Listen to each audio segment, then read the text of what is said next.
Hello, my name is Caitlin Gowans. I'm excited to present for CATR's virtual conference.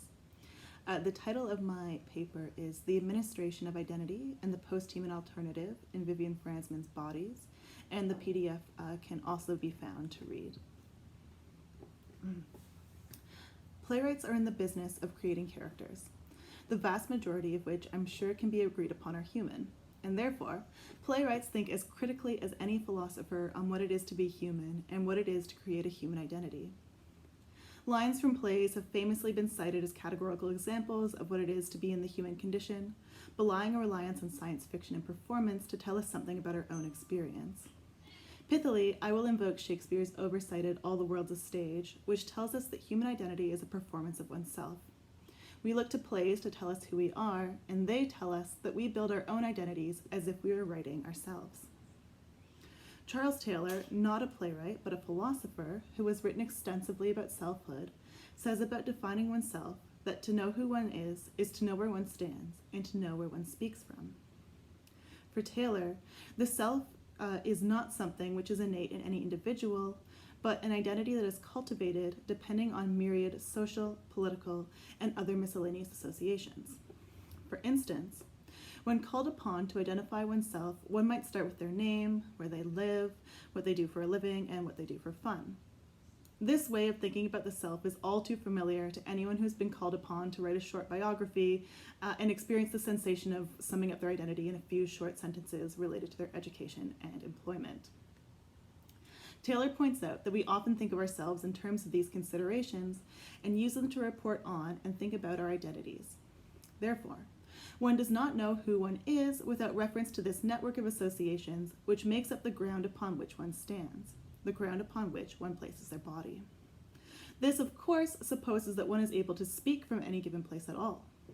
It also supposes that to know where one places their body, or from where one speaks, is to be in identity crisis. Taylor's aim is to create an understanding of self-identity and self-theorizing in a modern era, and builds upon the humanist principles of the Enlightenment, where one's sense of oneself is oriented towards a moral good. One is able to speak to and act on a moral imperative according to their membership in a complex network of identifiers. In this orientation of the self towards morals, for Taylor, when one knows where one stands, then one can stand up to, stand up for, or take a stand. The stage of the Royal Court Theatre in London has often been the site upon which characters have performed taking a stand for or against. Famously, John Osborne's working-class Jimmy Porter rails against his wife's upper-class family as a stand-in for the ways in which the British class structure has acted as a barrier and look back in anger. Critics, however, may categorize Porter's actions as grandstanding rather than taking a stand, as cultural and dramaturgical tastes shift. Regardless, this is not an entirely historic phenomenon either. Jack Thorne's 2014 play Hope sees disgraced yet well-meaning labor politicians standing up, face front on stage, humbled, reaching out their hands to constituents after a political disaster as a gesture of their intention to personally and directly serve their communities. The Royal Court stage has been a site to question identities, even presenting identities which have a ground on which to stand but do not exist in a capacity to stand on it. Martin Crimp's 1997 Attempts on Her Life features scenes in which an unspecified amount of unnamed characters speak about someone or something called Anne, whose identity is questioned central to the play. In Vivienne Franzmann's 2017 Bodies, audiences witnessed the creation of identity which had an absent or shifting ground upon which to place herself in the figurative, geographical, and philosophical sense. I argue here that with Bodies, Franzmann creates a dramaturgical model for a post-human figuration of identity, the creation of which does not orient itself towards the humanist moral good, nor does it fit comfortably into this model. Rather, Bodies rejects humanist notions of identity and morality and embraces a post-human model of figuring oneself in a network of kinship. Our own sense of ourselves is not static, and therefore, the grounds upon which we place our bodies must necessarily be shifting, or we are shifting in relation to them.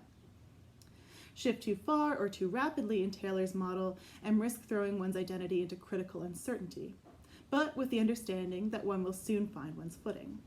However, Taylor's framework does not account for building grounds which are destroyed, deconstructed, or absent entirely. The characters in Franzmann's play find themselves without clear origins or motives, and therefore with shaky ground upon which to find oneself.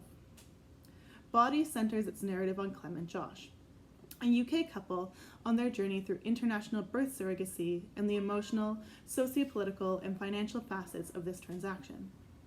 However, it is through Franzmann's particular attention to origins and absence in family and kinship formation that both morality and identity fall into question. In creating a world in which the characters find themselves on shaky ground that is difficult to define, Franzmann creates a world in which not only one's own identity, but one's kinship relations are mediated through other means. Namely, Franzmann draws attention to ways that identities, in the humanist sense, have been made the subject of trade and capital while reinforcing colonial globalist relations. Meanwhile, at the center of this lies an intimate kinship between a nameless daughter who is and is not yet born, and a biological mother whom she knows but has never met. With absent or shaky ground on which to claim their existence, these characters model a collaborative identity formation outside of the morality claimed by humanist theories of identity. The identity creation at the center of Franzmann's play is that of Clem and Josh's nameless daughter.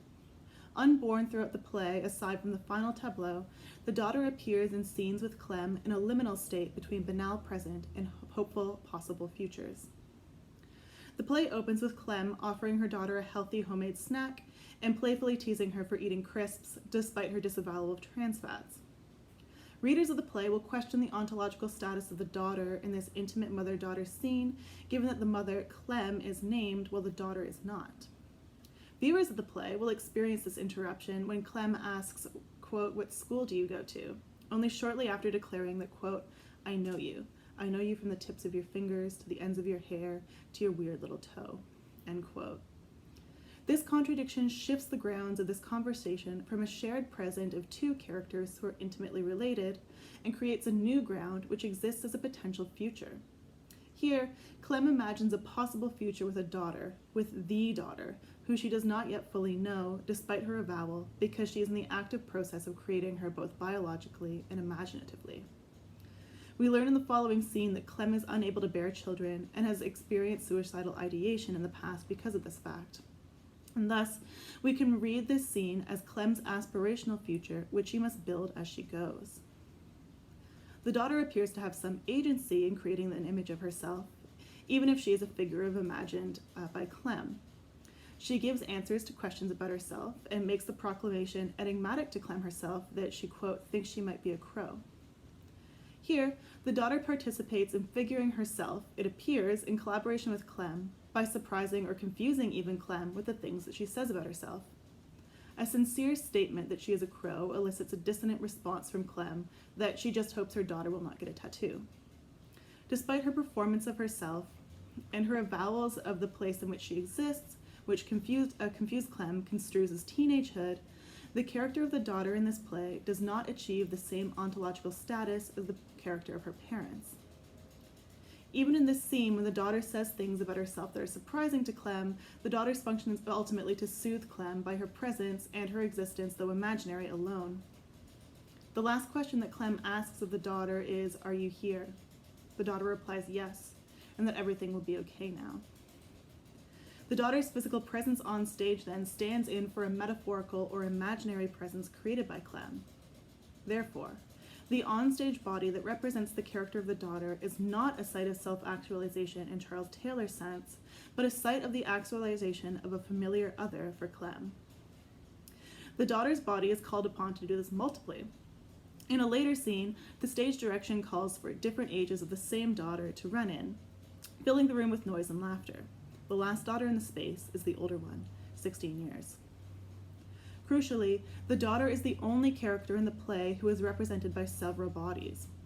The daughter is at once the only character who is both multiply there and not there at all.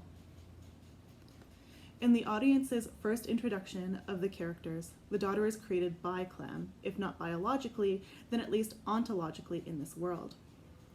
Clem creates an aspirational relationship with a daughter who does not yet exist in this way.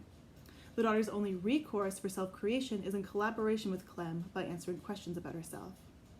The shaky ground of the daughter's precarious ontological status as a person within this play echoes the ontological status of Lakshmi, the character's biological mother. Although the daughter can create her own identity in relation to her traditional Western family in this play, as she appears as a figure of her mother's hopes and dreams, her cultural Britishness and whiteness, as she's conceived using a white Russian donor egg and sperm of her white father, promises that the grounds on which to build her sense of self will be available to her once she is born, after the last scene of the play. This has historically not been true for those who have been excluded from the Enlightenment definition of man or human. Lakshmi, the daughter's biological mother, also appears to us on shaky ground. Lakshmi is spoken about, but seldom appears on stage as a character able to interact with others. When she does speak to Clem and Josh, she appears only through a screen, her presence mediated by a video call, and thus, like the daughter who is both hers and not hers, she is both present and not present. Clem and Josh speak about Lakshmi awkwardly, both acknowledging that they wish her good health, even outside of the way that this impacts the health of their child. But they also think of their relationship as a business relationship. In a scene which takes place in an IVF center in India, but where Clem and Josh do not meet Lakshmi, they have this exchange. Clem, we should have bought a gift. Josh, we've brought a gift. It's called 22,000 pounds, end quote. Right after this exchange is the first time that the audience sees Lakshmi, although we do not yet know who she is. She walks by Josh and Clem and is quickly ushered away to enter through a different door. The accordances afforded to Josh and Clem on which to find their agency and navigate this new situation, their feet on foreign soil in a strange transaction, is not equally afforded to Lakshmi, whose presence is prohibited and seen as a affront. Lakshmi is figured as a product whose physical and later digital presence becomes inconvenient, a feature as well as a bug. Although Lakshmi will bear Josh and Clem's child, their relationship is not a gift-giving nor a familiar relationship, but a transactional one. However, the daughter's origins in relation to Lakshmi become the site of her own self-figuration outside of Clem's figuration of her. The daughter speaks of Lakshmi tenderly and recounts stories from Lakshmi's pregnancy to Clem as if the daughter were there, which of course she both was and was not.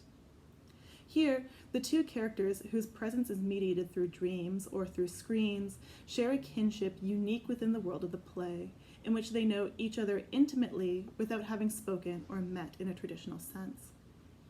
These characters share knowledge about themselves and about each other without dialogue and without relation to membership of established social groups. The thing which the daughter and Lakshmi share in common, their being both present and absent, their fractured physical manifestation as several-bodied or as digitized, and their knowing and not knowing of each other become a liminal ground in which the daughter is able to place her not-yet body in order to form a sense of self. If, in Charles Taylor's theory of the self, one cannot know about another's identity without asking them, then this model of kinship seems to miss the point of knowing each other. However, both characters in the play have no ground, or shaky ground, on which to stand and to answer a question about themselves and find that the question is not forthcoming. You cannot ask somebody unborn who they are. You cannot ask somebody who they are if meeting and speaking with them is taboo. This is where the Enlightenment figuration of man, with perhaps an undeserved amount of charity, let's assume that the Enlightenment figures would use the term humankind instead, becomes insufficient in its ability to define the identities to those who have been historically excluded from this category. And Tsing points out that women and men from around the world have clamored to be included in the status once given to man, and that their riotous presence interrupts the way in which we account for ourselves and account for one another, which has been limited by an insufficient definition of identity. By making it impossible to account for the identities of the marginalized characters in the play, yet modeling an alternative kinship, Franzmann makes use of a post-human dramaturgy to imagine alternate ways of accounting for ourselves and our kin. I use kin here both in the sense in which it refers to a familial relationship, but also in a more capacious sense, which includes those to whom we are not biologically related. The scale on which I use this term is illustrated by the context of bodies in which biological familial relationships are at the center of an attempt to forge new kinships which are based only partially on biology.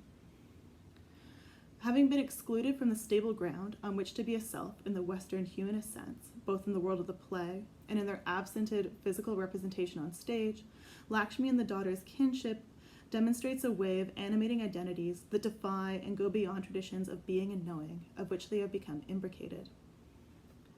Although Lakshmi and her daughter are absented and thus unable to self-actualize in the humanist sense, Clem and Josh attempt to enter into a relationship on these grounds. They speak to Lakshmi via video conference, even against the advice of the surrogacy service, which demonstrates that they do, in some way, think of Lakshmi as a person to whom they owe a form of courtesy. However, Lakshmi's presence, mediated through a screen and through the surveillance of the clinic doctor, do not allow for her to say anything meaningful or truthful to Clem and Josh, but afford the couple the peace of mind that they have done something morally good. Their repetition that their payment will allow Lakshmi to open a business and send her children to a better school almost becomes a mantra. This is also the justification that they use in arguments with Clem's father, David, whose ardent socialism Josh uses to dismiss his opposition to their use of a foreign surrogate as exploitation, even as he relies on home care nurses, all of whom immigrated recently to the UK without their families in order to send money back home. This global network of care allows the white British characters the ability to continue to live in their own homes, in the case of David, and to have a biological child in the face of infertility in the case of Clem and Josh. However, it also highlights the way that these things are made possible by casting people of color, immigrants, and children in supporting roles both literally and theatrically. Franzmann's plays look for the opportunities for these characters to animate themselves and to form kinship outside of this global neoliberal humanist framework. Kinship becomes the model for a post-human way of orienting oneself and creating a space not just for oneself, but for a collaborative future with one's kin. Both humanist and post-humanist models of creating and defining themselves clash dissonantly in Clem's relationship to her kin. The daughter's kinship with Lakshmi develops in the daughter's interaction with Clem, the only way the daughter is figured on stage. We learn later in the play that the daughter's enigmatic proclamation that she is a crow echoes the way that Lakshmi refers to the daughter in utero, as a crow who has colonized her uterus and separated her from her children, as she is forced to stay in the facility for which Clem and Josh are paying. Clem shares a canny sense of symbolism for the crow, as she relates that as a child, a crow invaded the cages of her father's beloved sparrows, killing them. The daughter forms this connection with Lakshmi, with whom she has never spoken, forming a bond outside of the transactional reality of their relationship. This other knowing, which the daughter demonstrates about Lakshmi, also extends to Clem. In one scene, the daughter describes the circumstances of the surrogate housing where Lakshmi stayed during her pregnancy. The daughter describes intimate details that focus not just on the health of the fetus, as Clem and Josh have been, but the joy and the laughter that the women shared, and the fear that they felt when one woman died. This scene also demonstrates Lakshmi's liminal presence. She is there on stage in the scene and supplies detail that the daughter has left out. And yet, although the daughter can see her and interact with her, Clem cannot. Lakshmi's presence in the scene echoes the circumstances under which the daughter is able to report the story at all. The daughter is able to report details as if she were there, which she was and was not, while Lakshmi is both present in the scene, but invisible to and unheard by Clem. The daughter is able to share an other-knowing kinship with Lakshmi within this liminal presence. The characters use the space where they have been erased as a ground on which to build collaborative identities. Clem, too, shares a similar kinship bond with the daughter who does not yet exist as such for her. Just as the daughter recounts stories about Lakshmi's life, she is able to recount stories of Clem's. In the same scene, the daughter recounts a cherished memory of Clem's shared with her close female friends, a foil to the joy shared between the surrogate women that continues to belie Clem's privilege. The daughter also recounts the stories of several of Clem's miscarriages, revealing the real pain at the center of the transaction involving all of the characters in the play. The daughter knows intimately about the lives of both women, both her mothers, and is able to tell their stories due to her liminal and vanishing presence in both of their lives. This parent-child bond is juxtaposed with the parent-child bond shared between Clem and her father, David. In the scene just prior, Clem visits her father, who suffers from an unnamed degenerative disease and remains living in his own home thanks to the care of, often, immigrant nurses. While Clem and David's bond is demonstrated throughout the play through a running inside joke, Clem struggles to find her role in caring for her father. As the intimate duties of care fall to paid nurses, Clem shows her care for her father through monetary actions. She pays for his nursing care, she purchases a tablet on which to listen to audiobooks, and she urges him to let her purchase Birds, a once beloved pastime for him online. However, when David begins to cry, Clem calls for his nurse Oni for help. It is in fact Clem's problem-solving skills which prioritize capital over care, which provoke David to say that he is ashamed of Clem later in the play. On a video call, after asking after Lakshmi, David describes the situation such that it parallels hers, that he hates that there are strangers in his house touching his skin and invading him. Clem, whose desire to have a baby and ability to manipulate a globalist capitalist structure in order to solve this problem resulting in the invasion of Lakshmi's body, replies that she cannot stop the invasion of David's body by having him live with her because, quote, the baby's coming. In Taylor's sense of self, Clem is unable to claim an identity as a mother, one she desperately wants, as she has not been able to build that biological network. Lacking the stable ground on which to be called a mother, Clem builds the ground herself. In doing so, she also builds the narrative that this new identity formation fulfills her own orientation towards her moral good, both through her own self-actualization, but by what she believes is her financial empowerment of Lakshmi through her payment as a surrogate. However, this picture of the self centers Clem and Josh within their own network and casts the vulnerable, David, Lakshmi, and the daughter, as supporting roles.